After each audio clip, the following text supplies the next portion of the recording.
Melbourne டெஸ்டின் 3வது நாள் இந்திய ரசிகர்களுக்கு உற்சாகம் தரும் விதமாக நடந்து முடிந்துள்ளது. 2வது நாள் முடிவில் இந்திய அணி 5 விக்கெட் இழப்புக்கு 164 ரன்கள் எடுத்து தடுமாறிக் கொண்டிருந்தது. இன்று 28 ரன்களுடன் தேவையில்லாத ஒரு ஷாட் அடித்து ஆட்டமிழந்தார் ரிஷப் பந்த். பிறகு ஜடேஜாவை 17 ரன்களுக்கு வீழ்த்தினார் லயன்.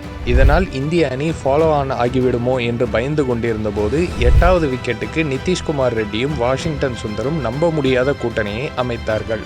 இருவரும் சேர்ந்து 127 ரன்கள் எடுத்தபோது அரை சதம் அடித்து ஆட்டமிழந்தார் வாஷிங்டன் சுந்தர். பும்ராவும் வெளியேறிய பிறகு பரபரப்பான சூழலில் தனது முதல் சதத்தை ஆஸ்திரேலிய மண்ணில் அடித்தார் 21 வயது நிதிஷ்குமார்.